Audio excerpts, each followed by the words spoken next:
stalked by the beast of Bray Road. When I slowed down, this half man, half wolf looked right at me. It was the scariest thing I've ever seen, and I felt pure terror. Face to face with the Michigan Dogman. When I locked eyes with it, we both froze. It was coming directly at me, and that's when I said, time for me to go. Turned into a cannibal by the ravenous Wendigo. When somebody's possessed by the Wendigo, it's very terrifying, and they become a predator, and their family, relatives, or friends have become the prey.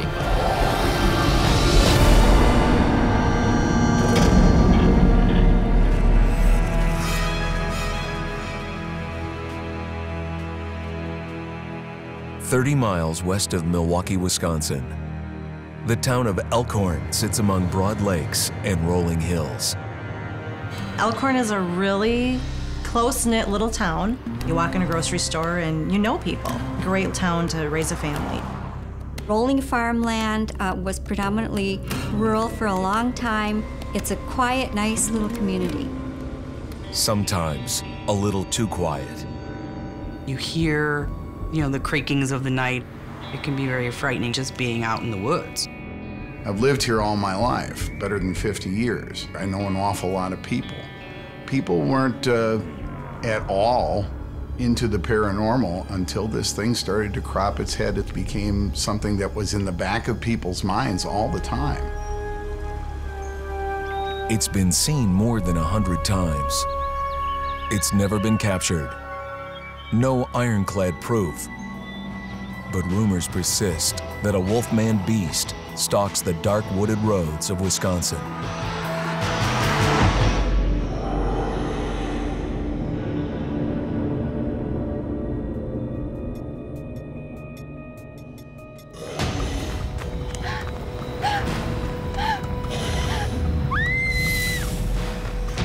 Dating back to the 1940s when people went to the woods, some of the old timers remembered hearing stories of them coming back, screaming out of the woods with their clothing all shredded by this monster with these deep, dark scratch marks on their body, indicating that they did encounter some creature out there.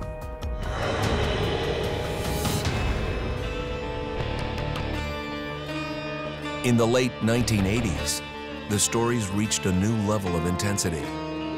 In and around this area outside of Elkhorn, Wisconsin, there was a flurry of sightings of some unknown, upright, wolf-like creature.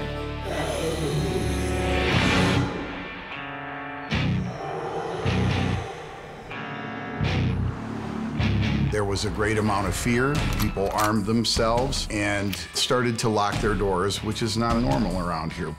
Especially out north of Elkhorn where this beast was first sighted. Most of the sightings were clustered along a single roadway. Bray Road is a 2-mile stretch of country road. It's full of family farms. Some of them go back generations. Just off of Bray Road, there's a large woods, very deep woods with a number of ponds in it. And every now and then, something emerges. Something that Elkhorn native Lori Andreezy will never forget. I never thought anything like this would ever happen to me, but it did happen, and it was one of the scariest moments in my life.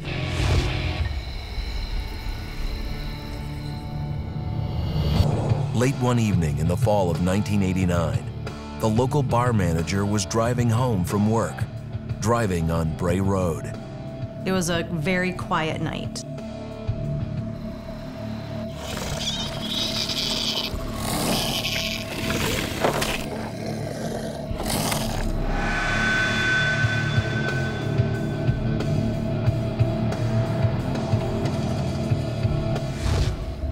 I saw something on the road. To Lori, it looked like some sort of animal hunched over in the middle of the road. She inched closer for a better view. I saw him kneeling on the road, like a person would kneel. I put my headlights on bright so I could see it. That's what really made me realize it wasn't something normal.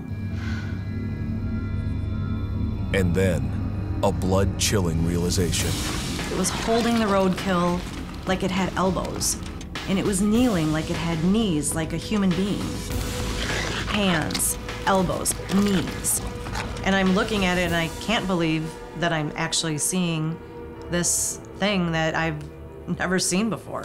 I was very, very frightened because I thought I was looking at a half man, half wolf, a werewolf. The real terror came when the kneeling creature turned and locked eyes on Lori. His eyes were a glowing yellow. His eyes were actually glowing. It was frightening. I was looking at this creature and I felt pure terror. That's all I could feel.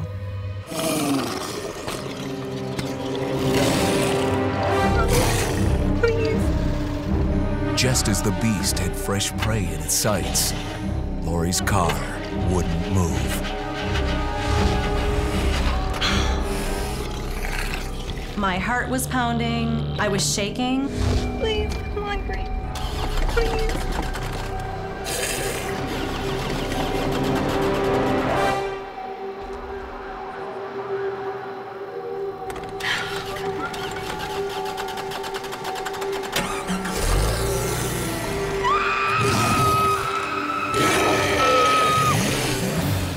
When her car roared to life, there was only one place to go. I pretty much sped to my mom's and just got out of there as fast as I could. That creature was the scariest thing I've ever seen. Mom? Mom? What's wrong? What happened? When Lori came into the house, she was just full of panic. She said, "Mom, you're not gonna believe what I saw." She said, "I saw a werewolf. It was kneeling on the side of the road. It had glowing eyes and it was eating roadkill." And I said, "Oh my God, Lori." She couldn't believe it. I couldn't believe it. We were just both in shock. I know what I saw. She was absolutely terrified. I have never seen Lori that terrified, ever. And Lori is just one of countless others through history swearing they've seen a wolfman. The legend dates back to ancient times. In Northern Europe, pagan warriors dressed in wolf hides to channel the spirit of these aggressive pack animals. But by the late Middle Ages, rising panic over witchcraft turned the wolf and notions of a wolf man into something evil. Fueling the fear may have been Europe's first serial killer. In 1589, in Bedburg, Germany, Peter Stubb carried out more than a dozen brutal murders. Stubb wore a girdle made of wolf pelts that he claimed transformed him into a werewolf. Stubb was burned at the stake. Many werewolf legends were combined into Hollywood's classic tale. The ill-fated human hero, under a full moon, cursed to transform into a savage beast. Only the creature that stalked Wisconsin in the 1980s appeared to be different. Less man, more wolf, pumped with aggression and vying to survive on wild game.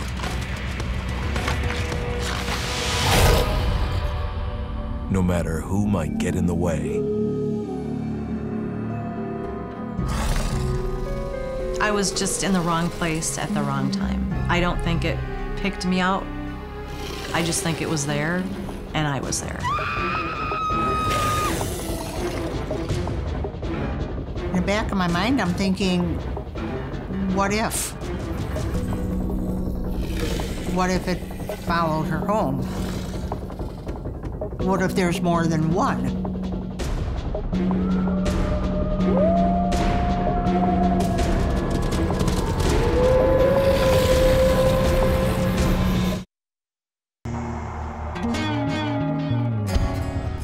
On a fall evening in 1989, near Elkhorn, Wisconsin, local resident Lori Andreezy was driving home. Her ride was interrupted when she saw a strange creature in the middle of the road. And as I slowed down to look at it, it turned around and looked at me. Staring into her headlights was a Wolfman, the legendary beast of Bray Road.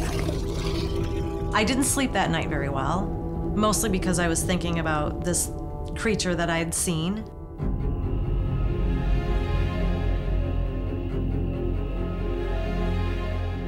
The day after her encounter, Lori felt compelled to investigate the area where she saw the beast. The feelings that I was feeling when I drove back to where I initially saw it was pretty creepy. I was very hesitant to drive down Bray Road, but there's always that fear that it could be out there. Just walking around, looking for roadkill, looking to scare somebody.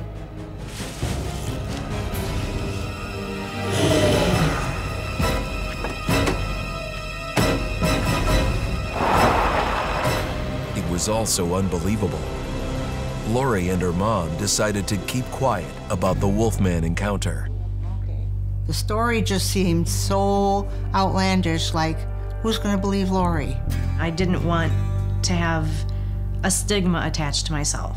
So really, it was an easy secret to keep.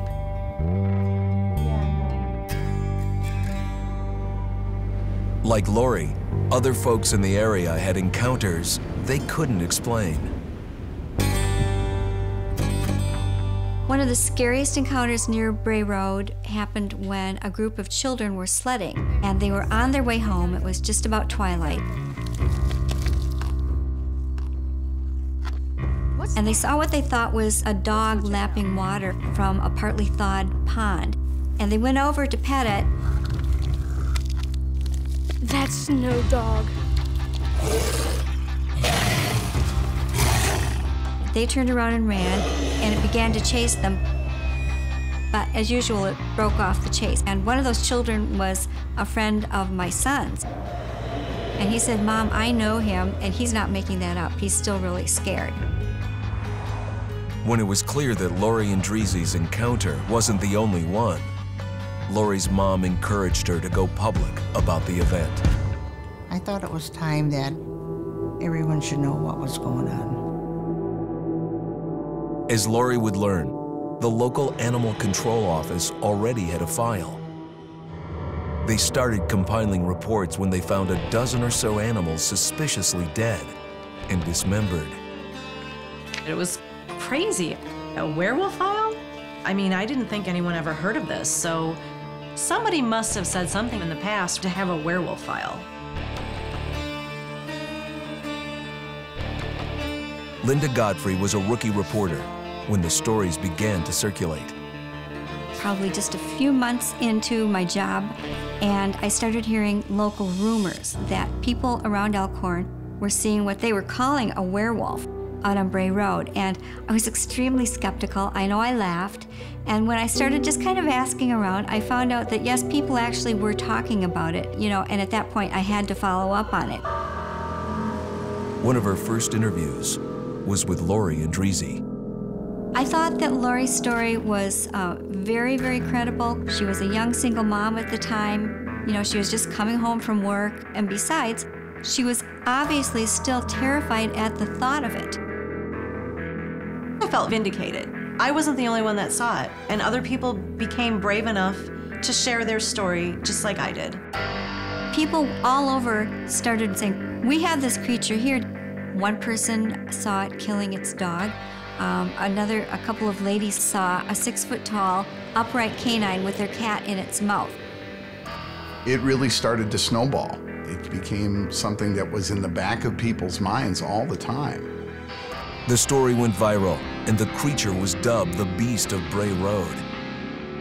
It was a big story. People were petrified.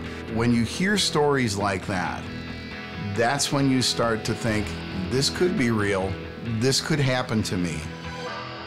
I believe it's not the only one out there. I believe there's a lot of them. It's not just here, it's all over. In fact, after the spate of sightings around Bray Road, people throughout Wisconsin started claiming Wolfman encounters. 60 miles northeast of Elkhorn, the small town of Hubertus, Wisconsin, is another community surrounded by hills and forest. The perfect landscape for a creature to hide. In 2006, local sanitation worker Steve Kruger had a run-in with a Wolfman beast that made him question everything he ever thought about the supernatural. I never believed in monsters until I saw that creature at the back end of my truck.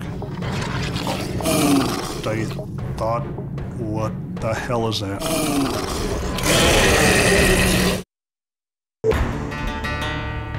Wisconsin is dairyland.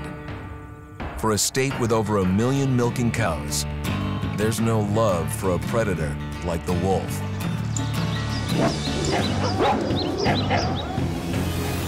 Since the 1800s, it's been open warfare.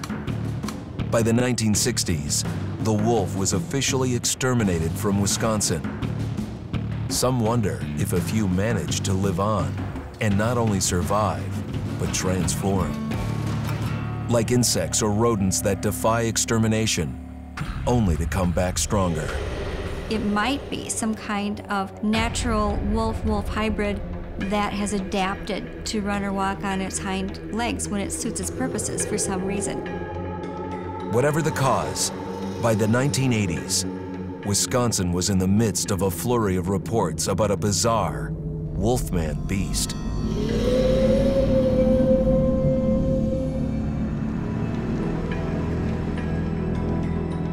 That put Steve Kruger on the front lines of the hunting zone. After college, he got a job working sanitation, clearing Wisconsin roads of deer and roadkill.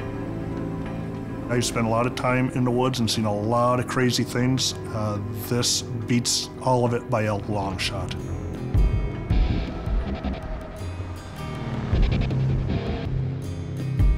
Back in 2006, I was contracted to pick up the dead deer carcasses along the roadways throughout the state. There's no precipitation. It was just a really nice, cool evening. While I was driving and I came across a small deer carcass. It was a small 80-pound doe, so I threw down the tailgate, picked up the deer and tossed it into the back on top of the ATV ramp. And I hopped back into my cab, got the clipboard out and started filling out the paperwork.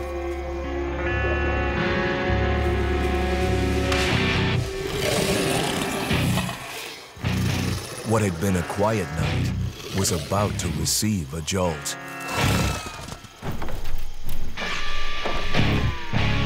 At first, when the truck shook, I thought it was the wind.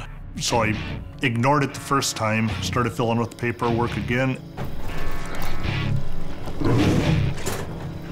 When the truck rocked again, it couldn't be ignored. And really felt like something heavy got into the back end of the truck.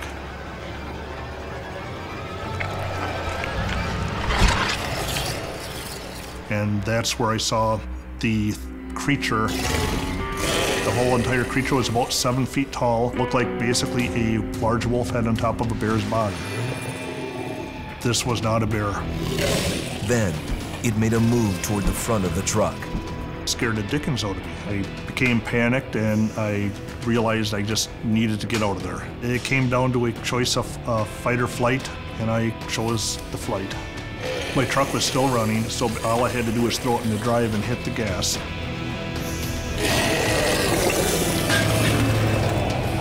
As I did pull away, I heard a metal clank hit the road. He didn't wait to see what it was. He didn't dare look back.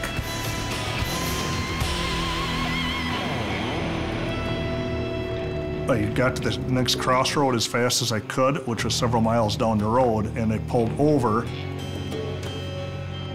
Both the deer and his heavy metal ramp were gone.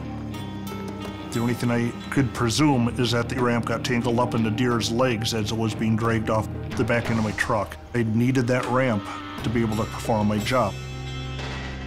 But that meant going back down the road to where the Wolfman might be lurking. When I got back to the spot, there was not a deer, there was not an ATV ramp, and there wasn't a furry creature alongside the road or in the road. How could the creature manage to carry off a carcass and a heavy ramp? Steve Kruger was beginning to consider supernatural explanations. To realize that there was a creature like that out there, that aggressive and that willing to get close to people, frightened me.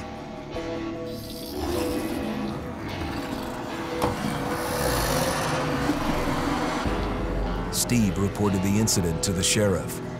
Patrols dispatched to the site found no clues about the monster, no trace of the heavy ATV ramp.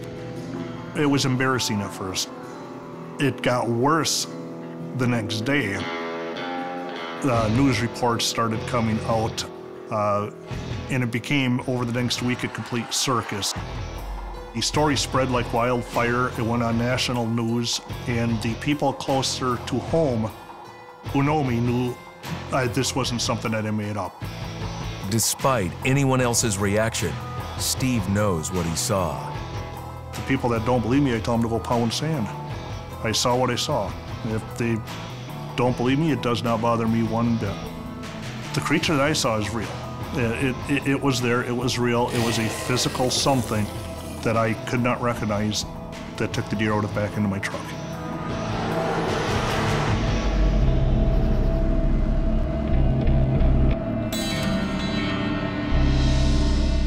Wisconsin isn't the only upper Midwest state where wolf-and monsters are seen.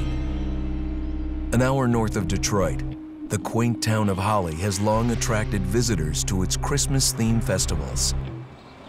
In recent years, it's the surrounding woods that's attracting attention.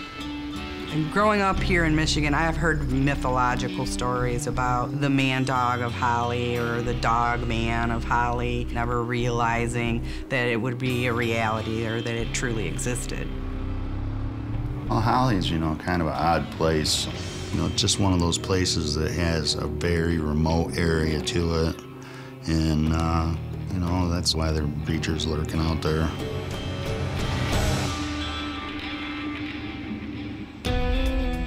Within these woods, there are rumors about a monster, a creature that sometimes runs on 4 legs, sometimes stands on 2. A bizarre manimal, part man, part mutt, Dogman. The Dogman and Beast of Bray Road seem to be 2 different creatures. The Beast of Bray Road appears much bigger and seems to be more of your traditional werewolf, whereas the Dogman has a supernatural reputation with it as well, that it's more of a spirit-based creature.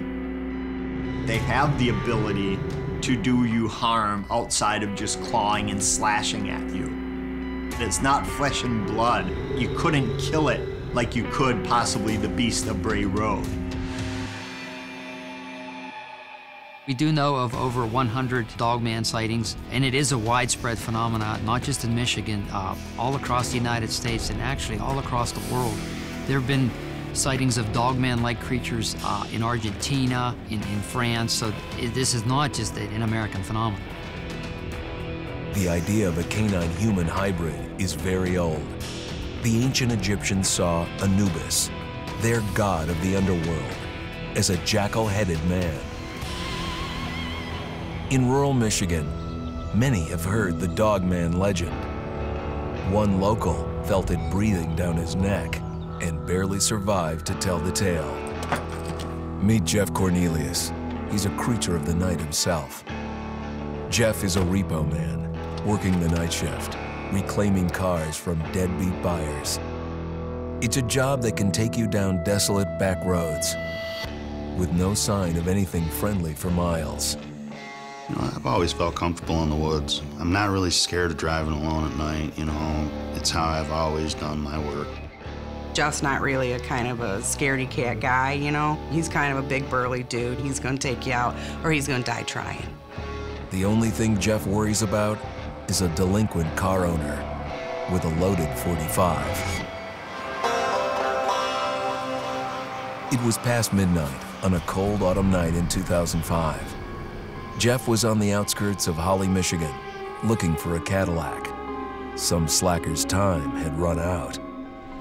There was a bright moon out that night. You could see really well. Where I was looking for the vehicle, it's very remote. When I turned on the driveway, it took me, it was probably 200 to 300 yards. It was really creepy setting. You know, it was late at night, you know, the moon was out, you know, all the crickets and stuff. The house had bars on it, which, it was just odd to me. It kind of freaked me out.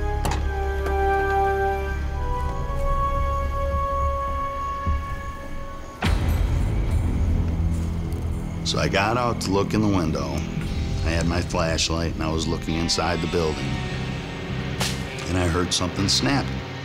When the job suddenly goes south, Jeff doesn't usually panic. Not this time.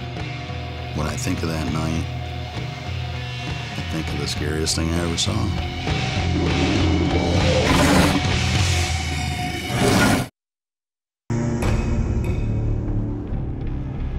The Michigan woods, home turf of the legendary Dogman. I think it originated with the fear of these forests as great unknown places. The pioneers would hear these sounds and unexplained noises and movement in the woods. And when they caught a glimpse of these creatures, they didn't look like anything they had ever seen before. Rumors about a giant man-dog continue to circulate to the present day because of encounters like the one repo man Jeff Cornelius had in 2005. Late one night, Cornelius was confident he'd finally located a Cadillac on his pickup list at a house outside Holly, Michigan. He never imagined what he'd find there. I was definitely skeptic of monsters growing up. Never believed in them. The things that Jeff sees as a repo man are the real life scary stuff. They're the people coming at you with a 2x4 in the middle of the night or hearing a click of a shotgun. When I got out, I'm in the habit of leaving my door open. Whenever I check for repossession, I always leave my door open just in case. The house looked abandoned, but Jeff's gut instinct told him he wasn't alone.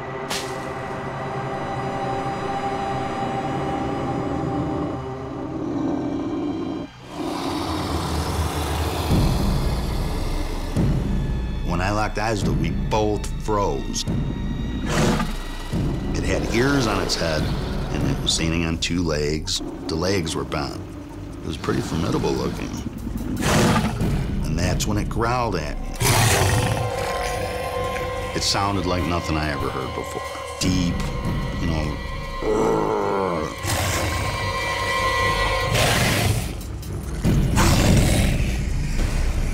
It was coming at me.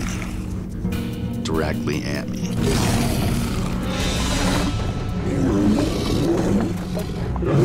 I jumped in my truck, closed the door, because I was scared. My heart was pounding for sure, you know. I just wanted to get out of there before the thing, you know, busted through my window or something. Jeff gunned his tow truck down the dark road, feeling he'd narrowly escaped. If I wouldn't have seen it, it would have definitely attacked me, 100%. When Jeff came and told me that night, I believed what had happened because I could see that he was genuinely afraid, that something spooked him, something scared him. Since radio stations in Michigan first broadcast news of the Dogman in the late 1980s, more than 500 encounters have been reported. After his experience, Jeff Cornelius dropped the Cadillac account. He never wanted to return to that house again. When I'm in the woods repoing vehicles, I try to definitely be a little more, you know, aware of my surroundings so as to not let anything sneak up on me again. I know what I saw that night, and what I saw was the man dog.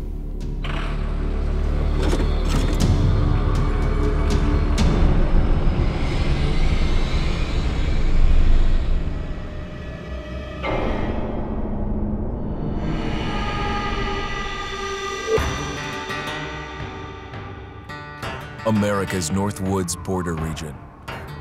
Within this land of 10,000 lakes and miles of dense timber, a hideous creature is believed to lurk. The North Woods is probably one of the last frontiers in America. There's still a lot of places in this area that hasn't been set foot by man. Monsters and mysteries exist here because it is remote. Up in the North Woods, winters are long. In times of biting cold and isolation, a devouring monster is believed to come forth. It's terrorized native people for generations. Growing up, I was told, like, don't go outside, the Wendigo will get you.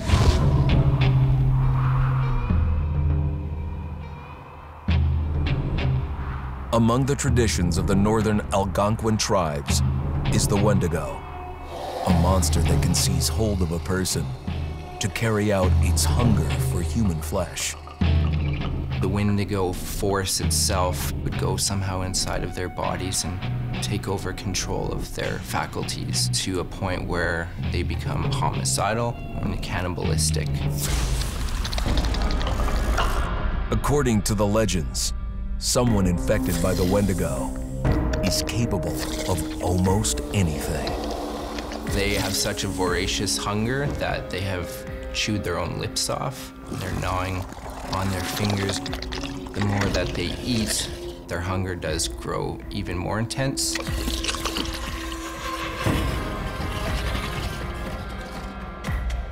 One of the most horrific cases of Wendigo possession unfolded in the 1870s, when a Cree Indian named Swift Runner turned up in town, claiming his wife and children were missing.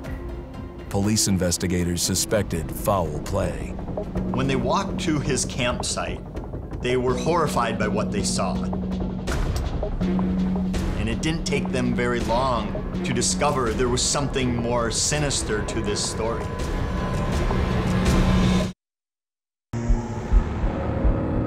For centuries, the legend of the cannibalistic Wendigo has haunted parts of America's northern border. No one is safe in its path. The Wendigo is the predator of humanity. It stalks human beings relentlessly, but it also has the capacity to prey upon someone within their mind. Once the Wendigo takes hold, you are a starving, savage beast with an insatiable hunger. The legend of the Wendigo originated in North America with the Native Americans. Reports of it go back to the very early historical records, probably in the 1500s. Many Native Americans fear even talking about this Wendigo, and even the mention of the name will let the Wendigo find out where you are, and it will open you up to be possessed by this Wendigo. The most famous case of a Wendigo possession took place in 1879. In the deep woods outside of Edmonton, Alberta.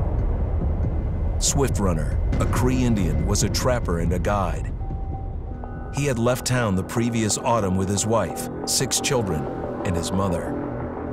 But when Swift Runner returned in spring, he was alone. Swift Runner came into a nearby village telling this heartbreaking tale. I had to watch them starve to death. Of his family being killed by starvation, and that he was the only survivor. My whole family gone. It wasn't hard to understand a family falling victim to a brutal winter. Yet something was suspicious about Swift Runner. He was a strapping man, and he came into town weighing over 200 pounds. It didn't look like somebody who had just weathered a terrible winter. He wasn't malnourished, didn't look like he was starving. He looked healthier than ever. After a few nights, it became clear that something was wrong. He started having night terrors, screaming in his sleep. I am the Wendigo! Villagers alerted the police. Swift Runner actually guided them back to his winter cabin. When they got there, that's when they saw the true horror.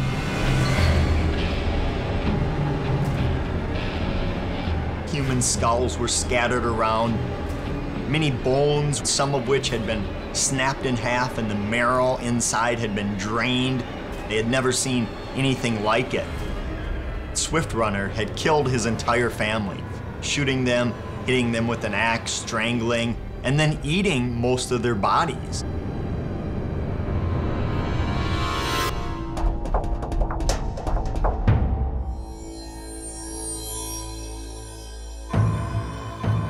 Right up until the moment the noose was on his neck, Swift Runner swore the evil spirit of the Wendigo had possessed him and twisted him into a cannibal killer. When he was on the gallows, Swift Runner himself said, "I am no longer a man."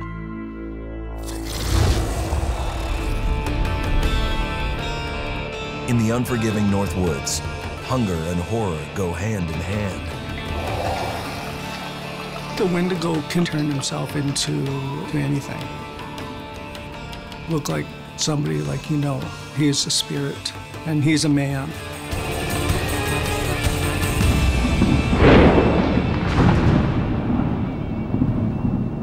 In 2008, some believe a Wendigo came to life on an ordinary bus, with horrific results.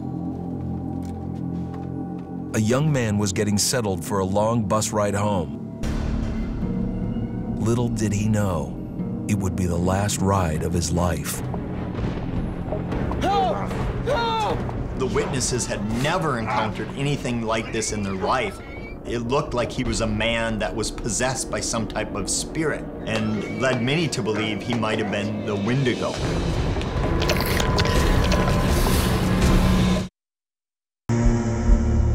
The Wendigo appears in the legends of many North American tribes as a giant frozen monster. So gaunt, it's almost skeletal. So hungry, it's bitten off chunks of its own flesh. The Wendigo is a hideous monster, reported to be somewhere between 8 and 15 feet tall, white-skinned, white-furred. It will have these large antlers and horns growing out of its head. Truly a horrifying creature.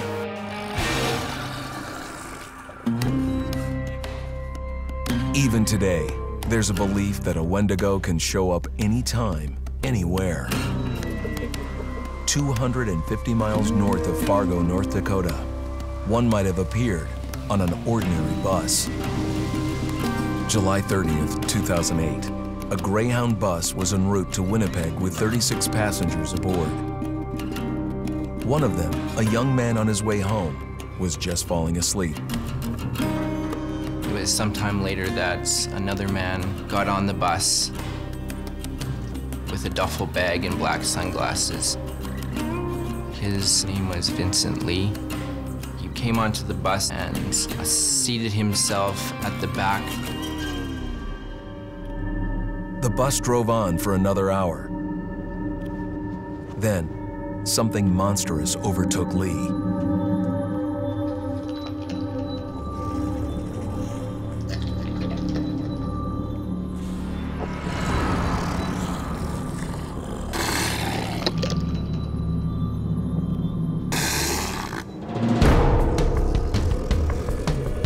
A ravenous force was gaining strength, and it's unleashed on the sleeping young man seated next to Lee.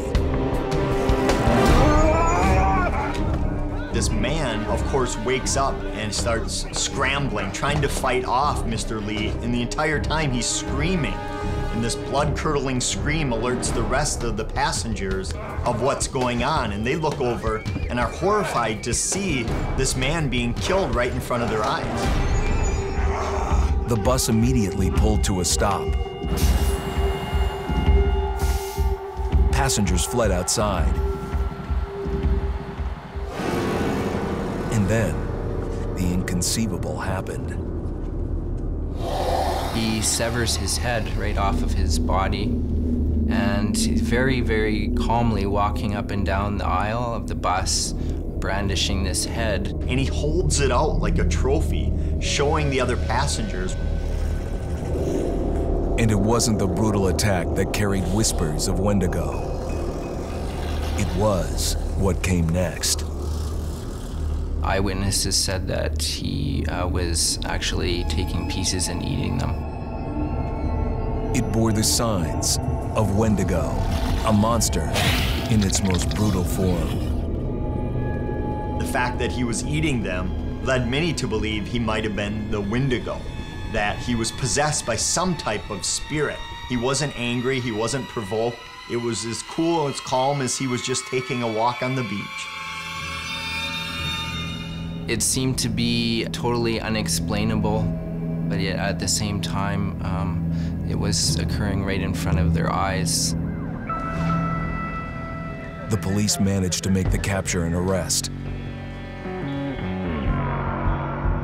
Was Vincent Lee merely insane? Given the history of cannibalistic killings in the North Woods, some suggest this was an evil force at work.